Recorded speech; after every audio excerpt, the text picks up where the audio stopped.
Okay, what's up, listeners? This is Steven with another Ventology Rhythm of War pre-release chapter episode covering chapter 11 today. And finally, the initial avalanche that Sanderson chose to start Rhythm of War is over. And we go on to what I suspect will be more of the action of the book. And we get into a Venli point of view chapter, just her, no viewpoint swaps. That's kind of typical. Usually the fast viewpoint swaps are more of the climactic parts, which again, Sanderson chose to start the book with. So that's not a surprise, but now we just have one viewpoint and it's Venli and it's a good one. And it's a bit of an info dump chapter, but it's necessary because there was a lot going on in this series and a lot that happens in Oathbringer. And I'm guessing you forgot some stuff if you're anything like me. And so I kind of needed this to remind myself a little bit, especially with the Parshendi / listener / singer group. They are a little more alien to us. There's a lot more going on with them. And I think it takes this kind of info dump to get us back to the stuff that we already knew from the previous books. I think an Oathbringer read is really going to help you going into this, especially with this part of the plot line. So I've already started mine and looking forward to finishing that before Rhythm of War actually comes out. If you like Ventology, if you're listening for the first time or are a longtime fan, you can support us and find more episodes by going to www.ventologybooks.com on your internet browser. Just plug that in, and it will take you to a website that has a bunch of our episodes. It's going to have links to our social pages. You can find those at Ventology Books. We do a lot on Twitter, but we are active on other socials. You can also support us on Patreon. Every dollar from patrons goes directly back into the show to help these coming out faster with better content as best as we can. Seeing as this is how this is a pure side hustle for us, but there are also some benefits. It's a total win-win. So check out Patreon. You can also find our merch store. We've got some unique designs there. I just barely got a new shirt that I'm going to be sporting for future episodes. So look forward to seeing that. And we also have a partnership with Audible going on. So if you like to listen to audiobooks, like I do, like most of Ventology does, then you should do that through Audible. I mean, through your local library as well. But sometimes it's hard to find those, and sometimes you've got to own the audiobook. That's where Audible comes in. For only $15 a month, you get your Audible credits. If you're on the fence about trying Audible, I guarantee you that it's totally worth it. That's a Ventology guarantee. And if you want to try it, there are links to an exclusive through Ventology that will help us and help you. So it will help you sign up with a free audiobook, and it will give us a little bit of a kickback that we can put into future episodes, into our Ventology budget. So now that we've got through those plugs, let's get into chapter 11. So we start with Navani's Fabrial lectures. This one I kind of question a little bit because she talks about how iron is used as an attractor, and that makes total sense for anyone who's read Mistborn. But then they speculate, what's the repeller metal? We're not sure what its opposite will be. But in chapter 10, in your previous lecture, Navani, you literally talked about how iron and steel reverse polarity with each other. Shouldn't it be very obvious? That steel is the opposite here? That steel is going to be the repeller metal that you need to develop this Fabrial. So I kind of question this one. I feel like if I was in the audience during this lecture, I might raise my hand and suggest this breakthrough idea. Not sure why Navani hasn't figured this out. Maybe steel, we can't use it very well. It's we need more carbon in the base and it's hard to work with. I don't know. It seems like maybe this should have been worked out just based off the fact that she knew about it in chapter 10. All right, so now we get into the info dumpiness of this chapter. So there's a lot of background, a lot of reminders on what's going on with the Parshendi / singers / listeners. For clarification, Parshendi are what the Alethi call this group, but that's not really what they're known. They call themselves listeners, but again, that's not even exactly correct because the species themselves are called singers. And if you go way back to the time of the Dawn Singers and all this backstory that predates the events of the Stormlight Archive, the stuff that we saw in the prologue to the series, and the stuff that's important going forward as we kind of find out what's going on here. Anyway, the singers are the original race native to Roshar, and Honor was their original god. And as time went on, there was a splinter group that formed, really like the only group that survived all of these desolations and fighting over the years. This group is called the Listeners, and they have fled to the Shattered Plains, and they are there kind of trying to survive. And this is the group that the Alethi come into contact with under Gavilar. And Shawnai finds out that Gavilar is trying to bring back the old gods, which initiates the whole assassination and most of the plot of the books thus far.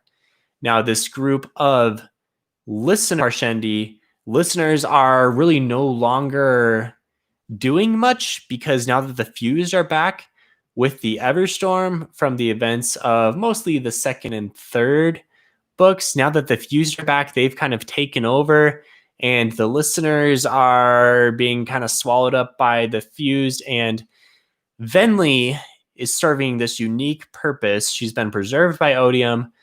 Rather than using her body as a host for a Fused, Odium is using Venli to basically be his missionary, disciple, whatever, preacher to all of the other common men listeners and tell them what to do, brainwash them essentially, and tell them of their true history and get them on Odium's side. So that's what Venli's kind of been doing.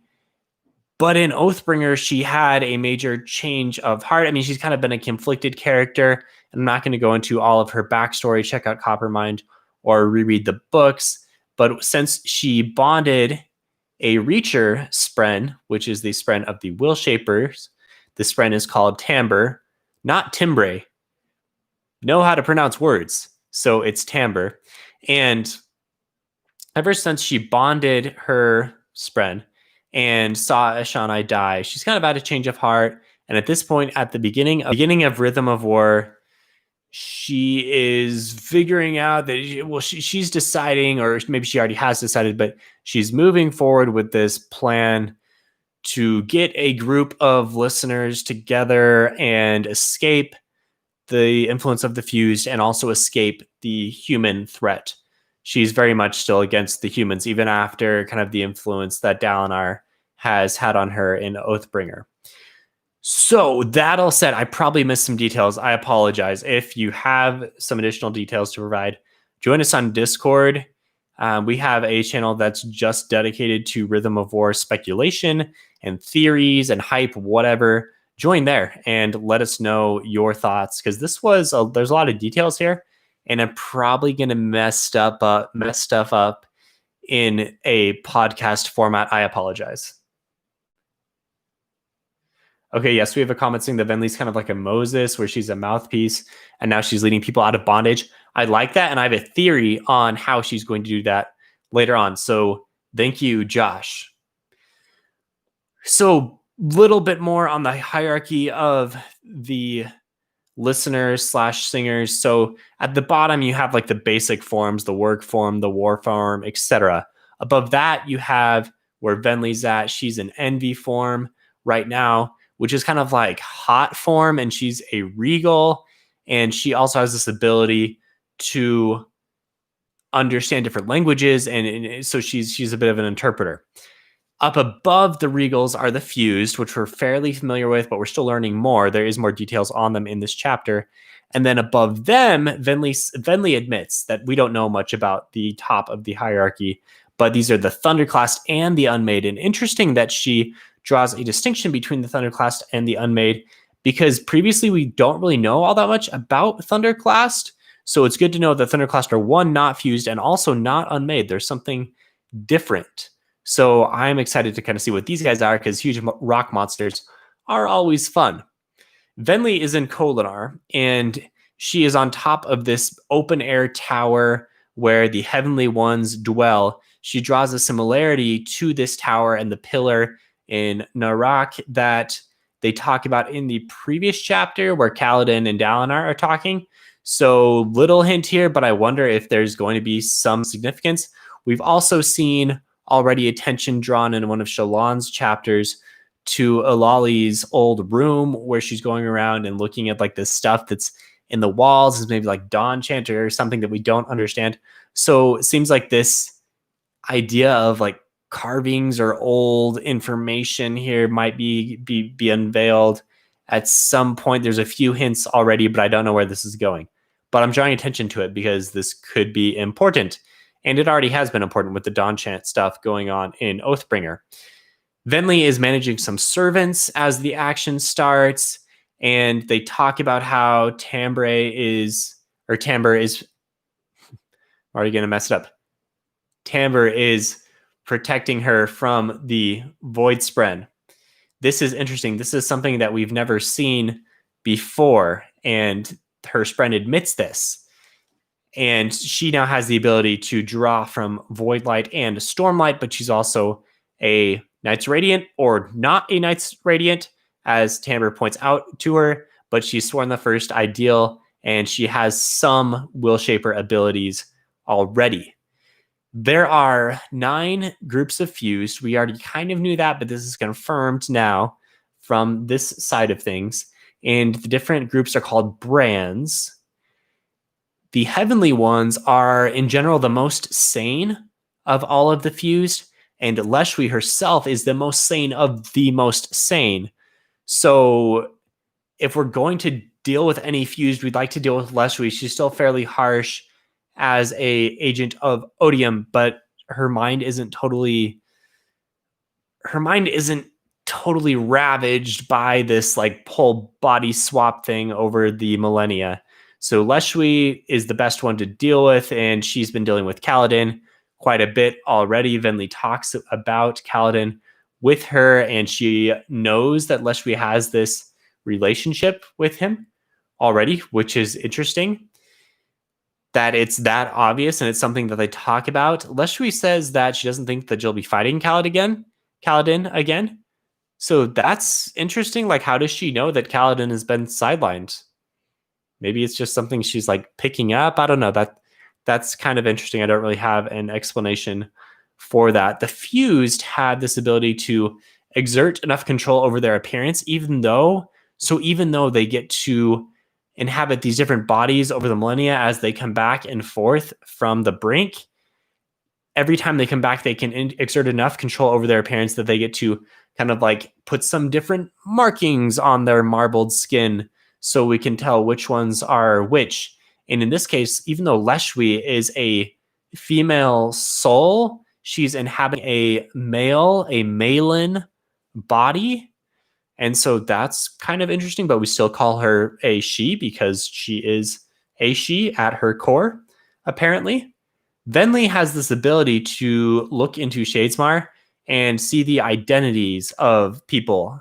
So she knows where the fused are amongst all of the different souls of the singers, which is good for her little secret group that she's forming. We'll get more into this later. I have some questions on this.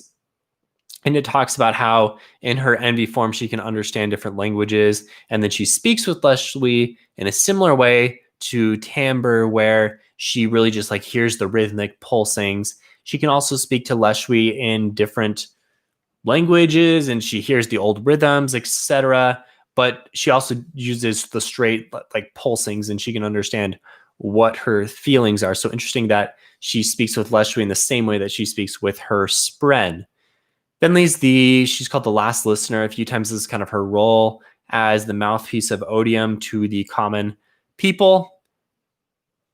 And then we now get into kind of what the fused, a little bit of fused psychology, I guess we'll say. So the fused really want to rule over those with the strongest wills, which kind of goes along with this strange sense of honor that we see amongst the heavenly ones.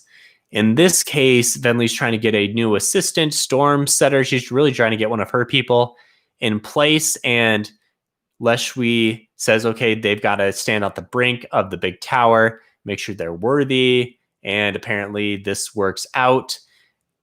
We get some details around the fuse that Kaladin killed.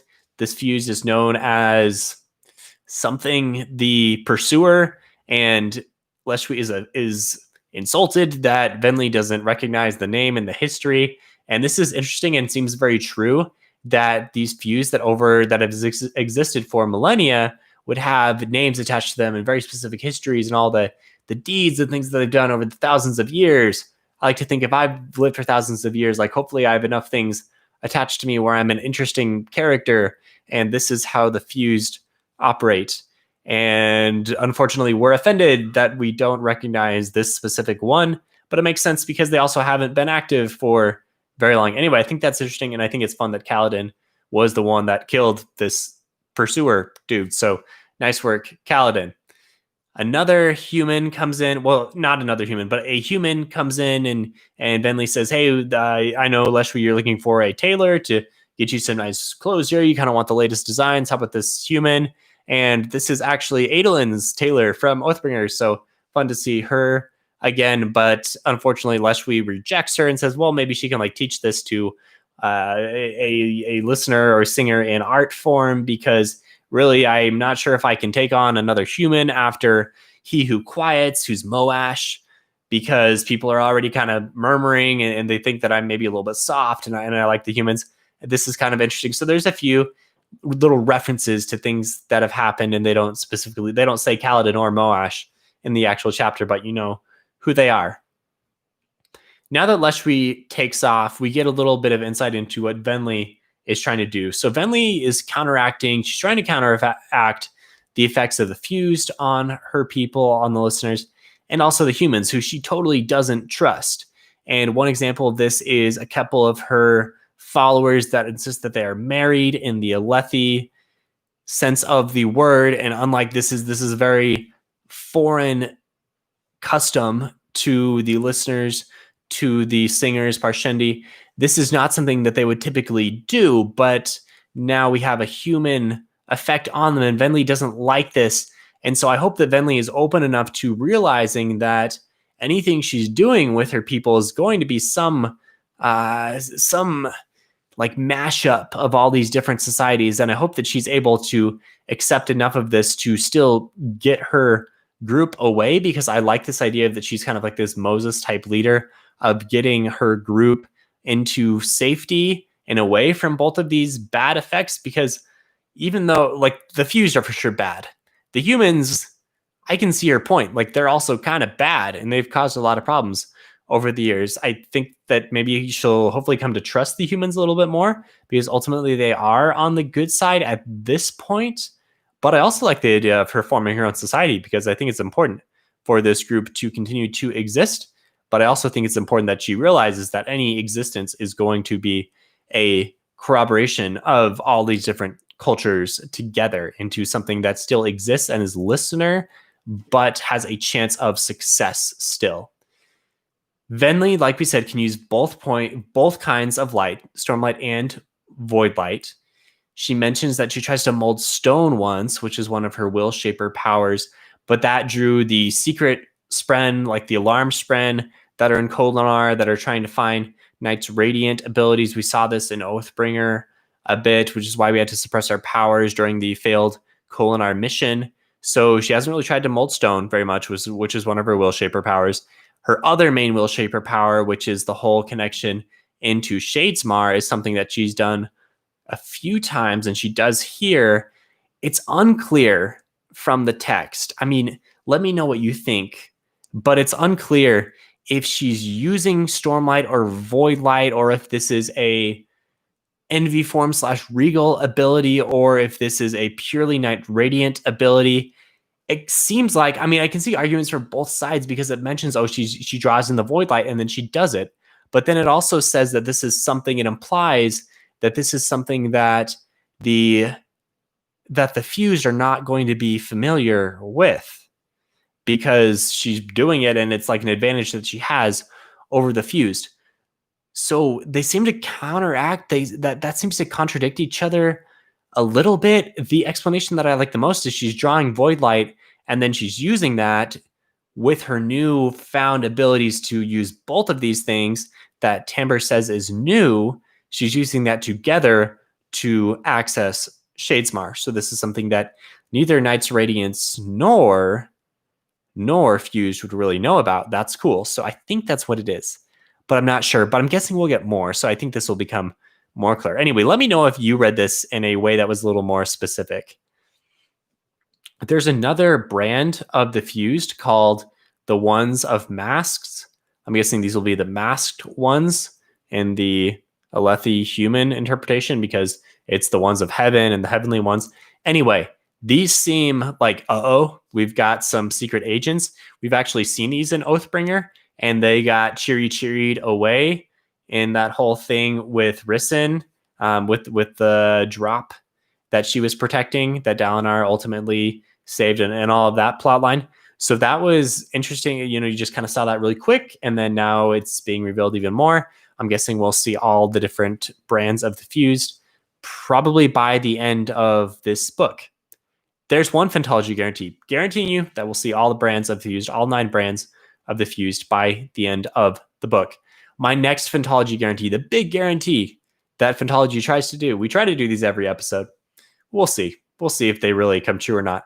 Anyway, I'm going to say that Venli, whose mission is to help the listeners escape in some form, and she's fine just letting the Fused and humans duke it out. She wants to get her people to safety.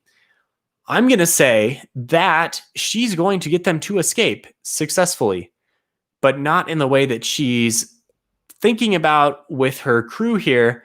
I think she's escaping with these guys through Shadesmar. She opens up Shadesmar here. She talks about how she's never gone in and it's dangerous and it's hard to get back, and she knows that much. But I don't see any other way that she gets these guys out unless it's through Shadesmar. So Phantology guarantee through Shadesmar escape. We will see that. The chapter kind of ties up with like a few other little details. They talk about how the Spren used to be with the listeners, then they went to the humans, then they were betrayed. Some have since gone back to the humans. These are like the Storm and all of the Windrunners and their associated honor Spren and Syl, etc. So some have gone back, others have not. And Venli says, hey, there's actually an entire group here that would like to consider their options other than the humans, and they kind of like me. But we don't know how Venli has contacted them or who these guys are. Are these the rest of the Reachers? Are these a different group of Spren that are going to bond with a different order of knights? Are these just like a different group of Spren entirely of a bunch of different orders? Who knows? But it seems like we're going to see more than just Venli becoming Knights Radiant. She's going to figure out a way that the listeners can take in the Spren and in the same way that she did it, suppress the Void Spren. And this is going to be cool. We're going to get good listeners like Knights Radiant. There's going to be this like natural conflict between the listener Knights Radiant and the human Knights Radiant and the Odium Fused. There's going to be this huge thing. That's what I'm guessing is going to happen. And like, that's where things are going. Maybe that's another guarantee. That's the conflict I see happening. So I think that's cool. And then at the very end of the chapter, Leshwi bursts back in. Venli thinks they are discovered. They are not, but something dangerous is happening. And Leshwi says the tides of the war are shifting. Watch out. So that is the chapter. That's chapter 11. Thanks for listening. Let me know your theories, comments, whatever on Discord. Our links to join our Discord are just on the social media post. You can find those very easily. If you like Phantology, please just go to your browser, type in www.phantologybooks.com, and you'll find all of our relevant links. Consider supporting us on Patreon. Like I said, every dollar goes back into the show to bring listeners the best content that we can in the fastest time frame that we can, considering that this is a side hustle. Thanks for listening. Excited to go through chapter 12 next week.